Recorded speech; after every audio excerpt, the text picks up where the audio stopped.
Bonsoir, bonsoir, je vous salue. Je vous salue et je prie que cette vidéo vous fasse du bien. Je prie que vous soyez éclairés et surtout que cette vidéo vous fasse du bien pour que le règne de Dieu puisse être vu par vous au quotidien à partir de maintenant. Je voulais échanger un peu avec les frères et sœurs, les amis, les frères en Christ, les frères en islam et tous ceux qui cherchent Dieu. Tout d'abord, je vais informer quelques personnes que ces vidéos que nous écoutons sont données sous instruction divine. Dieu ayant rappelé qu'il avait choisi cette nation de Côte d'Ivoire selon que la prophétie d'Ésaïe 60 s'est accomplie sur cette nation qui a vu se lever sur elle la gloire de Dieu lui-même, différente de la gloire de Salomon, la gloire d'un chef tribal, la gloire d'un chef sur cette terre, la gloire de Nebuchadnezzar. Je vais parler de la Sainte Trinité. Certaines personnes appellent la Sainte Trinité, ou du moins la Trinité, c'est-à-dire trois personnes en un. Dieu le Père, Dieu le Fils et Dieu le Saint-Esprit. Je vais d'abord dire que beaucoup n'ont pas compris quand Jésus a dit au nom du Père, du Fils et du Saint-Esprit. D'aucuns même trouvant que c'est tellement contradictoire parce que ceux à qui Jésus a parlé,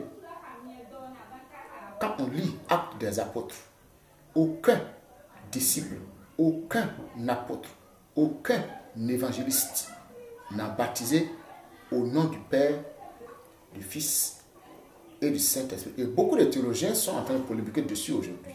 Un faux débat.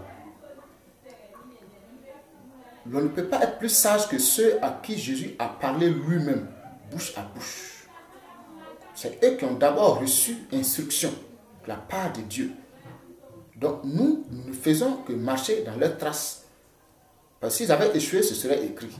Je n'ai pas vu où Jésus-Christ a repris quelqu'un qui a baptisé à son nom directement dans l'Acte des Apôtres. Parce que tous ont baptisé au nom de Jésus. Tous ont parlé au nom du Seigneur. Mais aucun n'a baptisé au nom du Père, du Fils et du Saint-Esprit de façon explicite. D'autres interprètent en disant que non, c'était ceux qui étaient baptisés, qui invoquaient l'Éternel. On dit invoque Dieu, et puis il dit Dieu, Dieu, Dieu, ou bien dit Jésus, Jésus, Jésus, et puis maintenant on le baptise. Et puis on dit que c'est au nom du Père, du Fils et du Saint-Esprit. Cela est archi faux, d'autant plus que dans Actes des Apôtres, aucun n'a baptisé, aucun n'a été baptisé et n'a donné une expression claire pour soutenir cette interprétation. C'est pourquoi je le répète, l'apôtre Pierre disait que aucune prophétie ne doit être l'objet d'une interprétation personnelle. Donc, je vais parler un peu et je prie et j'exhorte le frère ou la sœur qui regarde cette vidéo que tu fasses table rase de tout ce que tu as déjà entendu. Parce que celui qui m'a instruit, le Dieu du ciel,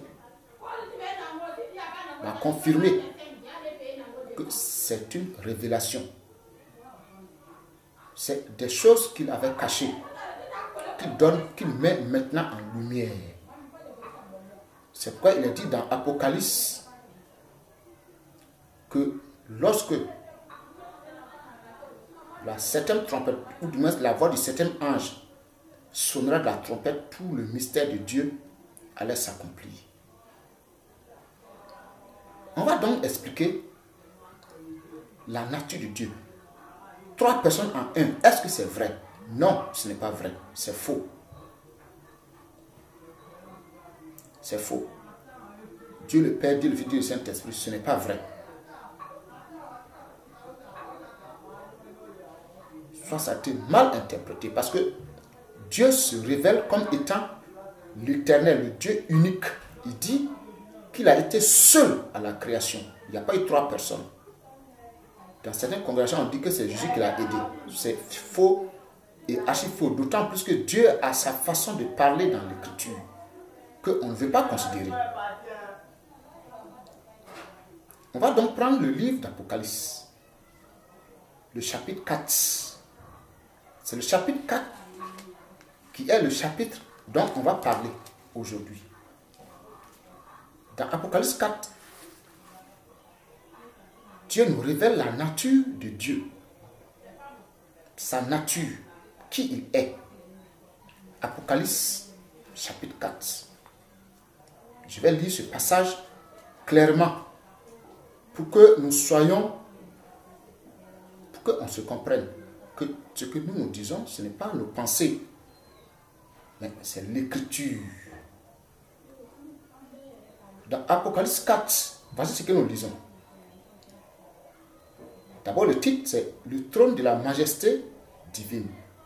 Jean dit, à partir du verset 1, il dit « Après cela, je regardais et voici, une porte était ouverte dans le ciel.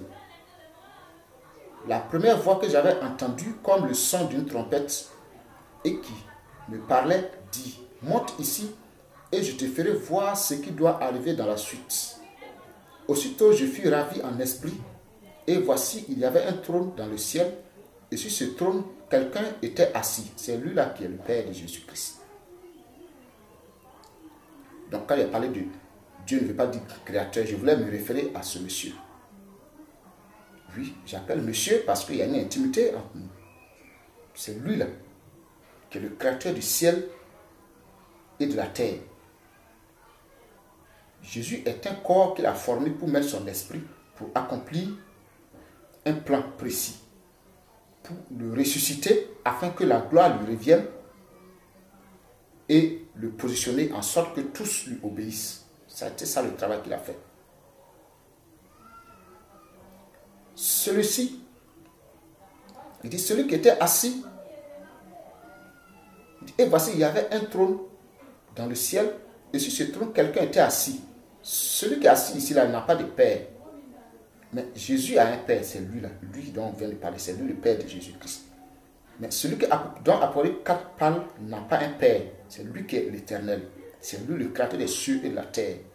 Et c'est lui qui a remis son règne à son Fils. C'est pourquoi Jésus pourrait dire que afin que le Fils soit honoré comme le Père, c'est une grâce, c'est des attributs que son Père lui a donnés. Donc quand on dit Dieu, Dieu, il faut comprendre. Parce que même le pécheur est Dieu. La Bible dit, Jésus a dit que est-ce que ce n'est pas dit dans votre loi que vous êtes des dieux?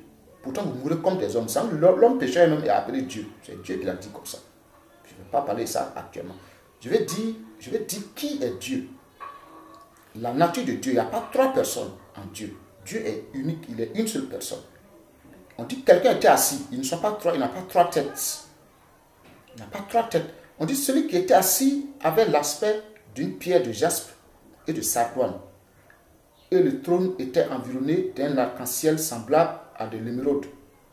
Autour du trône, je vis 24 trônes. Et sur ces trônes, 24 vieillards assis, revêtus de vêtements blancs. Et sur leurs têtes, des couronnes d'or. Du trône sortent des éclairs, des voix et des tonnerres. Devant le trône brûlent 7 lampes ardentes, qui sont les 7 esprits de Dieu. Il y a encore devant le trône comme une mer de verre semblable à du cristal. Au milieu du trône et autour du trône, il y a 4 êtres vivants, remplis Dieu, devant et derrière. Le premier être vivant est semblable à un lion. Le second être vivant est semblable à un veau. Le troisième être vivant est à la face d'un homme. Et le quatrième être vivant est semblable à un aigle qui vole. Ces êtres-là, nous allons parler de ces êtres-là dans une autre vidéo. Mais je veux parler de Dieu. Non, pas Père, Fils, Saint-Esprit. Non, pas c'est Dieu lui-même qui est esprit là. Ils ne sont pas trois. C'est ce que je vais expliquer. Et selon l'Écriture, car la Bible dit dans le psaume 119, verset 130, que c'est la révélation de ta parole qui éclaire. Donc ce n'est pas des pensées, ce n'est pas une inspiration qui n'est pas soutenue par l'Écriture. Les quatre êtres vivants ont chacun 6 ailes. Et ils sont remplis de Dieu tout autour et au-dedans. Ils ne cessent de dire jour et nuit, Saint, Saint, Saint, le Seigneur Dieu. On dit le Seigneur Dieu. On n'a pas dit que c'est à cause de ça, ils sont trois. Il y en a qui prennent ce mot Saint, Saint. Comme ils ont dit Saint, Saint 3 fois, ils disent non, ils sont trois. Non. Il dit le Seigneur Dieu. Le Seigneur Dieu. Le tout-puissant, c'est superlatif. Le tout-puissant, qui était, qui est, et qui vient. On n'a pas dit qui est, qui sera. Non. Qui vient. Quand les êtres vivants rendent gloire et honneur et action de grâce à celui qui est assis sur le trône, à celui qui est assis, on ne peut pas dire à ceux qui sont assis, ou bien à celui qui a les 3 têtes, à celui qui vit au siècle des siècles, les 24 vieillards se prosternent devant celui qui est assis sur le trône et ils adorent celui qui vit au siècle des siècles et ils jettent leur couronne devant le trône en disant, tu es digne. Tu vois, ils ne disent pas ici, vous êtes digne. Parce qu'ils ne sont pas 3. Ils ne disent pas, vous êtes digne. Donc, il ne faut pas dire qu'avant la création, il y avait Dieu le Père, Dieu le Saint-Esprit. Ils sont 3. Donc, quand Dieu a dit, créons l'homme à notre image, je vais expliquer ça tout à l'heure. Tu vas comprendre qu'il ne s'agissait pas de 3 personnes. Non. Donc, ici, ils n'ont pas dit, vous êtes digne. On dit, tu es digne, notre Seigneur et notre Dieu, de recevoir la gloire et l'honneur et la puissance, car tu as créé toutes choses. Et c'est par ta volonté qu'elles existent et qu'elles ont été créées. Donc, c'est lui-là qui a créé toutes choses. Il est un. Il n'était pas 3. Quelqu'un ne l'a pas aidé. Ça, c'est un mystère que tu ne comprends pas. C'est un plein mystère parce que maintenant, je te le dis. Soutenu par l'Écriture. Ce Père-là, on dit que celui qui était assis dessus avait l'aspect d'une pierre de jaspe et de sardone et son trône, et le trône était environné d'un arc-en-ciel semblable à de l'émeraude. L'arc-en-ciel, c'est le trône du Père seul qui a l'arc-en-ciel. Et l'arc-en-ciel, c'est le signe de l'alliance. C'est ce signe qui est descendu sur la Côte d'Ivoire, en Côte d'Ivoire. Et le message de l'alliance, qui est le message du réveil, pour accorder à la Côte d'Ivoire d'être le modèle et d'être en fin de compte de là où le réveil mondial va commencer. C'est pourquoi on dit que le réveil commencera par la Côte d'Ivoire. Parce qu'il y a un message que Dieu a fait descendre en Côte d'Ivoire pour révéler tous les secrets de la Bible et sa propre personne pour que tous le connaissent. C'est pourquoi en fin de compte, il dira que personne n'enseignera plus son concitoyen. Mais ça, c'est un autre thème. Car tous le connaîtront. Il commence par la Côte d'Ivoire. Voici qui est Dieu. Donc, ils ne sont pas 3. On dit tu es digne. Donc, on n'a pas dit vous êtes digne. Celui qui est assis sur le trône ici, qui est comme un jaspe, hein, dont le trône est environné d'un arc-en-ciel, devant qui il y a 24 vieillards. C'est de lui, maintenant, qu'on va parler dans 1 Corinthiens 15. Donc, dans 1 Corinthiens 15, c'est de lui qu'on parle. Donc, quand tu dis Jésus est Dieu, il faut comprendre. Parce que Dieu ne veut pas dire créateur. Jésus a été établi. La Bible dit de façon claire dans Actes des Apôtres que celui que vous avez tué, Dieu l'a fait Seigneur et Christ. On va venir sur ça. Dieu a fait de lui Seigneur et Christ. Oui, c'est ce que l'Écriture enseigne. Donc, nous allons prendre 1 Corinthiens 15. 1 Corinthiens 15 pour dire que la Trinité n'existe pas. La Trinité n'est pas biblique. 1 Corinthiens 15. Nous allons prendre à partir du verset. Nous allons commencer par le verset 23. Merci. Si on commence par le verset 21, c'est bien. Il dit, car puisque la mort est venue par un seul homme, c'est aussi par un homme qu'est venue la résurrection des morts. Et comme tous meurent en Adam, de même aussi tous revivront en Christ. Mais chacun en son rang, Christ comme prémisse, puis ceux qui appartiennent à Christ lors de son avènement. Ensuite viendra la fin, quand il remettra le royaume à celui qui est Dieu et Père, après avoir détruit toute domination, toute autorité et toute puissance.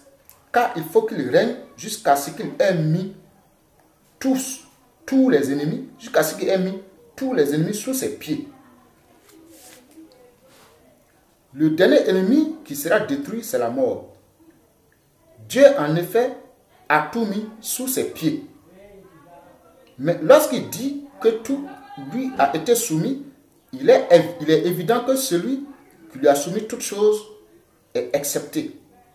Et lorsque toutes choses lui auront été soumises, alors le Fils, c'est-à-dire Jésus-Christ, le Fils lui-même sera soumis à celui qui lui a soumis toutes choses, afin que Dieu soit tout en tous. Ça, c'est jusqu'au verset 28. Donc 1 Corinthiens 15, verset 21 à 28. Donc Jésus-Christ, qui est le Fils de Dieu, créateur du ciel et de la terre, qui lui a donné son règne. Il dit, c'est son Père qui lui a soumis toute la créature. Donc, il viendra un temps où il va remettre à celui qui est Dieu et Père, celui qui a soumis toutes choses. Parce que celui qui lui a soumis toutes choses, lui-même, il n'est pas soumis. Non. Il a soumis toutes choses, sauf lui-même. Donc, il va remettre le règne à celui qui est Dieu et Père. Est-ce que tu as compris l'écriture? Donc, il ne faut plus faire de bagarre avec ceux qui disent que Jésus n'est pas Dieu. Le mot Dieu ne veut pas dire créateur. Tu pries au nom de Jésus-Christ, tu es exaucé au nom de Jésus-Christ. Pourquoi? Parce qu'il a été établi juge des morts et des vivants. Il a été établi pour qu'à son nom, il puisse avoir une communion entre Dieu et les hommes. C'était le plan de Dieu pour la vie de Jésus. C'est Dieu qui l'a établi, Seigneur et Christ. C'est pourquoi il faut obéir à son évangile pour dire que tu as la vie éternelle. Nous allons venir sur ça. Ceux qui ne pratiquent pas l'évangile n'ont pas la vie éternelle. La Bible dit l'évangile de votre salut. Je crois dans Éphésiens 1,13. L'évangile de votre salut. Donc on appelle la croix de votre salut, mais le sang de votre salut. Non. Donc Dieu n'a pas trois têtes. Il n'y a pas trois personnes qui sont un seul Dieu. Non, il n'existe pas.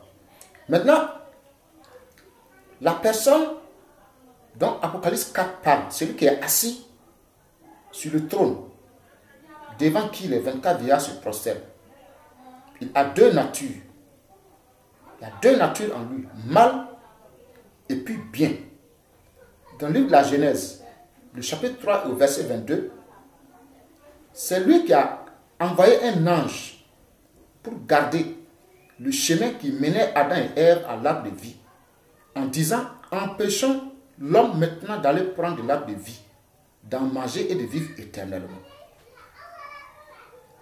Il a d'abord confirmé que l'homme est maintenant devenu comme un de nous pour la connaissance du bien et du mal. Donc ça veut dire un de nous là, ça veut dire Dieu a deux côtés, mal et puis bien.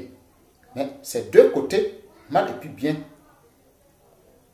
sont ensemble éternels. C'est pourquoi il dit je suis l'éternel. Mais sa vraie nature, c'est mal et bien. C'est ça qui est Dieu. Donc il n'y a pas trois personnes. C'est une seule personne qui a deux natures. Je prie que Dieu ouvre tes yeux sur ce petit message. Jésus-Christ a dit que vous connaîtrez la vérité et la vérité vous rendra libre. C'est pas beaucoup, il y a beaucoup de polémiques aujourd'hui sur la divinité de Jésus-Christ. Je ne sais pas pourquoi, alors que l'écriture est là. Bon, je crois que Jésus-Christ a dit un jour dans Matthieu 11, il dit, Père, je te loue de ce que tu as caché ces choses aux sages et aux intelligents de ce monde et tu les as révélées à ces petits enfants. Donc c'est un don, la révélation est un don. Donc saisis-toi de cette révélation qui est confirmée par l'écriture. Pendant que tu regardes l'Esprit de Dieu va te donner le signe que tu comprends facilement pour savoir que le message est révélé. C'est pourquoi j'avais dit au début qu'il faut faire table rase quand tu écoutes ces messages. Que Dieu te bénisse, que Dieu se révèle à vous et que Dieu te donne pendant que tu regardes. Parce que c'est Dieu qui parle à travers son messager. Qui te donne ce que tu veux. Qui te délivre. La Bible dit que vous connaissez la vérité et cette vérité va vous rendre libre. Pendant que tu écoutes, tu reçois ta délivrance. Pendant que tu écoutes, tu ouvres ton cœur, tu reçois une délivrance miraculeuse. Jésus n'a pas délivré un disciple. Mais il a dit que mes paroles vont purifier. Donc, reçois ta délivrance. Voici qui est Dieu. Donc, il n'y a pas Dieu le Père, Dieu le Fils, Dieu le Saint-Esprit. Trois en un. À la création, il y avait Dieu le Père, Dieu le Fils. C'est faux. Ce n'est pas vrai. Dieu est un. Il est une seule personne. Avec deux natures, mal et puis bien. C'est quoi? Il a dit que l'homme est maintenant devenu comme un de nous pour la connaissance du bien et du mal. C'est pourquoi il a dit que Dieu a créé l'homme à sa ressemblance et à son image. La ressemblance de l'homme à Dieu est le fait que l'homme peut procréer par une sémence qui s'appelle le sperme. Le sperme. Sperme en grec, c'est ça. Sperme en grec, c'est sémence. Dieu aussi, comme il est esprit, il fait des enfants en esprit. Et sa parole, la Bible dit, la parole est esprit. Car Dieu est esprit. C'est pourquoi la Bible dit dans Jean 1, il dit à tous ceux qui l'ont reçu, à tous ceux qui croient en son nom, il a donné le pouvoir de devenir enfants de Dieu, lesquels sont nés ni du sang ni de la chair, mais de Dieu. C'est pourquoi la Bible enseigne cela. Alors que Dieu t'ensémence et que la puissance de ces paroles que tu entends entre jusqu'au fond de ton cœur et te donne une autre vie qui va donner une lumière, qui va donner aux hommes de voir que tu as commencé à craindre Dieu. C'est pourquoi Dieu dit que c'est lui qui fait le mal et le bien aussi. Nous allons venir sur ça dans les prochains jours. Sophonie 1, verset 12, Dieu a dit que gare à la personne qui va dire que lui il ne fait pas le mal et le bien. Il y en a qui croient que c'est Satan qui fait le mal et puis Dieu fait le bien. Dieu dit c'est faux, c'est lui qui fait le mal et le bien. Il n'y a pas Satan même. Lamentation 3, 38.